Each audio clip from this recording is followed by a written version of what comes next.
Saya baru saja menemukan berita menarik tentang sebuah badan usaha milik negara atau BUMN yang meraih puluhan penghargaan di bidang Corporate Social Responsibility atau CSR. Sekilas berita ini biasa saja, tidak ada yang aneh kan kalau ada perusahaan menerima penghargaan dari sebuah lembaga. Nah, yang menarik adalah setelah saya baca, pelan-pelan saya resapi gitu ya, perhatikan dan telusuri berita itu lebih jauh, saya menemukan beberapa kejanggalan dan keanehan. Apa itu? Yang pertama, lembaga pemberi penghargaan tersebut ternyata merupakan sebuah lembaga yang baru saja berdiri. Rekam jejak, kredibilitas, dan reputasinya sangat meragukan. Kejanggalan berikutnya adalah ternyata untuk ikut ajang penghargaan itu, peserta harus membayar, tidak murah, ya berjuta-juta begitulah. Aneh kan, penghargaan kok bayar. Lalu kriteria dan mekanisme penjuriannya juga tidak transparan. Siapa saja jurinya tidak jelas. Dan yang lebih aneh lagi menurut saya ya, berita tentang penghargaan yang muncul di belasan media itu terkesan seragam, baik judulnya maupun substansi isi beritanya. Ya seperti salin tempel sebuah siaran pers. Jadi bertanya-tanya, ada apa ini? Ini rekayasa, wartawannya dibayar, atau medianya diberi uang, atau ya saya nggak tahu apa itu. Kita bahas setelah ini. Di zaman sekarang, media berkembang sangat dinamis dan terus berubah seiring dengan kemajuan teknologi dan perubahan konsumennya.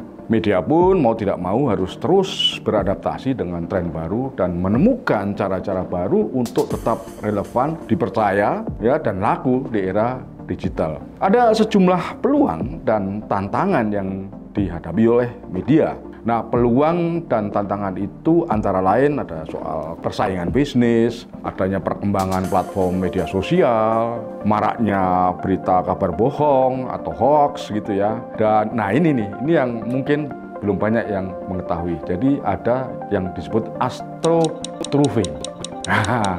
Apa ini astroturfing? Astroturfing adalah sebuah usaha, sebuah perusahaan atau brand ya, untuk membuat pesan yang seolah-olah alamiah, organik, untuk mendapatkan dukungan dari berbagai kalangan terhadap suatu hal. Misalnya kebijakan, gerakan politik, dan sebagainya. Ada yang menyebut upaya seperti ini sebagai sebuah strategi marketing. Dengan kata lain, astroturfing merupakan semacam kampanye ya, untuk membuat kesan seolah-olah sebuah produk atau jasa tersebut dicari atau didukung oleh banyak orang, oleh masyarakat atas keinginan mereka sendiri. Dari mana istilah ini berasal? Sebetulnya astroturfing diambil dari sebuah nama atau merek rumput sintetis, namanya astroturf ya. Nah, rumput sintetis ini dirancang untuk meniru persislah seperti rumput alami.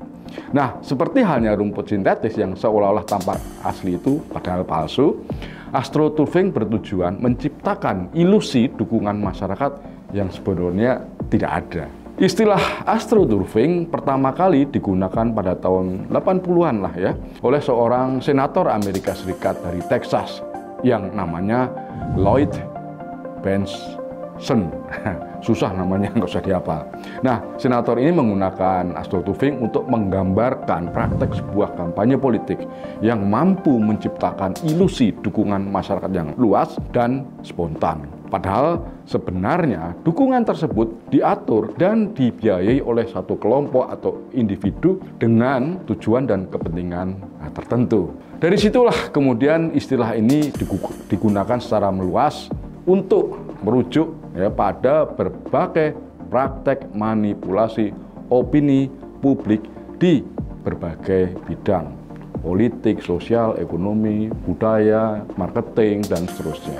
Nah, di masa ini saya, Anda bisa menemukan berbagai bentuk astroturfing di dunia digital, di media sosial, di internet ya. Misalnya ada promosi satu barang atau jasa oleh blogger yang membuat artikel ulasan produk atau konten berbayar. Konten ini seolah-olah dibuat jujur, ya, netral terhadap sebuah brand. Ya, padahal tidak, namanya dibayar ya. Ada juga praktek membuat persona palsu atau akun palsu di internet untuk menyebarkan pesan yang positif sesuai pesanan begitu ya, sehingga memberikan kesan bahwa ada banyak orang yang mendukung satu isu atau produk atau jasa ya tertentu.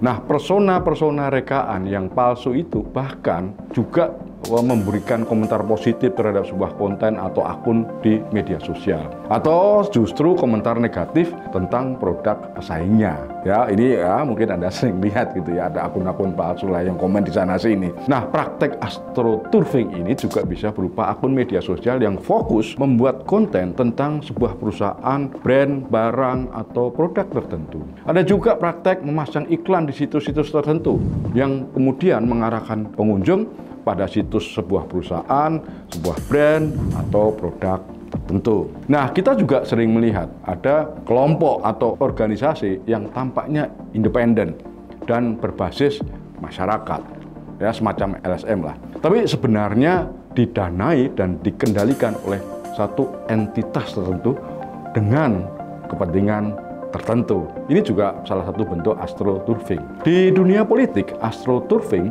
sering digunakan untuk memengaruhi opini publik dan keputusan politik. Misalnya ya membuat petisi, ya misalnya petisi turunkan si A, si B, ya, gitu dari jabatannya, atau membuat aksi demonstrasi bayaran. Ya, padahal itu semuanya palsu atau rekaan begitu ya. Nah, ini yang sekarang juga mulai ramai digunakan adalah membuat atau menyelenggarakan sebuah acara awarding ya, penghargaan khusus dalam kategori tertentu seperti cerita tadi. Nah, praktek seperti ini biasanya dilakukan oleh sebuah agensi, lembaga swasta yang bekerja sama dengan media. Nah, ketika sebuah agensi bekerja dengan wartawan atau media untuk kepentingan tertentu, misalnya satu perusahaan begitu ya, praktek astroturfing tentu akan berdampak positif dan negatif pada masyarakat. Apa saja dampak positif dan negatifnya? Ya, kita lihat dari sisi positifnya dulu ya. Dari sisi positifnya, astroturfing itu dapat meningkatkan kesadaran masyarakat tentang pentingnya suatu program atau inisiatif yang sedang dijalankan oleh perusahaan, organisasi, instansi yang mungkin juga bermanfaat bagi masyarakat luas. Contohnya astroturfing itu dapat membantu memperkuat dukungan untuk satu kebijakan yang diyakini oleh pemerintah penting untuk kesejahteraan masyarakat. Misalnya apa? Misalnya pemberantasan stunting atau gizi buruk pada anak-anak. Nah, itu penting itu astroturfing itu. Kemudian kampanye pentingnya vaksinasi saat pandemi COVID-19. Akan tetapi, ketika praktek astroturfing ini terungkap ke publik, jadi rekayasa itu diketahui, ini bisa merusak kepercayaan publik ya terhadap media, perusahaan yang memakai strategi itu, atau institusi pemerintah yang menerapkan strategi itu. Publik jadi skeptis terhadap informasi yang diterima atau bahkan malah menolak. Ya, mereka curiga terhadap kampanye astroturfing. Jadi astroturfing dapat menyesatkan opini publik dengan memberikan kesan dukungan yang sebetulnya tidak ada. Jadi ini bisa memengaruhi keputusan masyarakat dan mengarahkan dukungan pada kebijakan atau inisiatif yang mungkin tidak sepenuhnya dipahami. Dengan menciptakan narasi palsu, astroturfing itu mengaburkan batas antara fakta dan fiksi atau ilusi. Informasi yang salah atau menyesatkan itu dapat menghalangi diskusi yang jujur, yang terbuka, transparan, informatif tentang isu-isu penting. Bagi masyarakat, tentu saja astroturfing bisa berdampak buruk. Ya, kenapa berdampak buruk? Karena astroturfing ini memanipulasi dan mengeksploitasi emosi manusia, emosi masyarakat, ya, serta kebingungan di antara masyarakat, sehingga bisa menciptakan polarisasi, perbedaan pendapat, konflik di kalangan masyarakat. Nah, dalam konteks politik, astroturfing dapat merusak proses demokrasi dengan misalnya memanipulasi para pemilih dan mengganggu debat publik yang seharusnya sehat gitu. Astroturfing bahkan dapat menghasilkan keputusan politik, pilihan masyarakat yang sebetulnya tidak mencerminkan kehendak atau aspirasi rakyat yang sebenarnya. Nah, disinilah sebetulnya media memainkan peran yang sangat penting ya dalam praktek astroturfing, baik secara tidak sengaja maupun tidak disengaja. Seperti apa? Misalnya media menyediakan platform bagi kampanye astroturfing. Jadi media itu jadi platform gitu ya untuk mencapai audiens yang lebih luas. Artikel, berita, siaran pers, dan konten media sosial yang diangkat oleh media dapat menyebarkan pesan rekayasa itu dengan cepat dan luas. Selain itu, ini peran media juga bisa memberitakan informasi yang dihasilkan oleh sebuah kampanye rekaan. Media dapat memperkuat, mengamplifikasi, memperluas dampak pesan tersebut ke masyarakat. Ini terutama terjadi jika sebuah media besar yang ternama, yang selama ini punya reputasi bagus, memberitakan kampanye tersebut tanpa verifikasi yang mendalam. Tidak ada check and recheck, ya.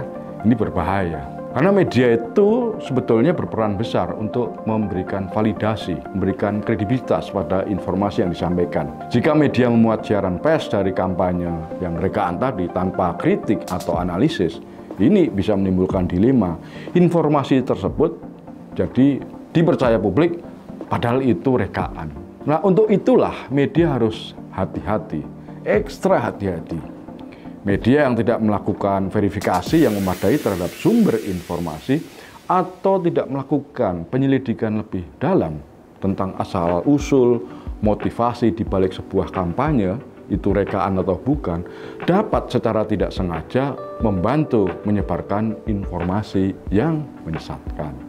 Nah, celakanya, itulah masalahnya zaman sekarang ini, pada umumnya media itu sedang mengalami kondisi yang tidak baik. Mereka tertekan secara ekonomi karena kompetisi bisnis. Sehingga ada kesan bahwa media gampang menerima pesanan, siaran pers, atau konten yang disponsori oleh satu kepentingan tertentu dengan sumber daya yang tentu saja besar ya, yang mampu beli media siapa sih. Ini bisa membuat media jadi rentan terhadap praktek astroturfing. Media yang memiliki hubungan erat dengan satu agensi atau pengiklan cenderung akan menayangkan konten yang menguntungkan klien mereka itu. Ya, sudah dibayar kan?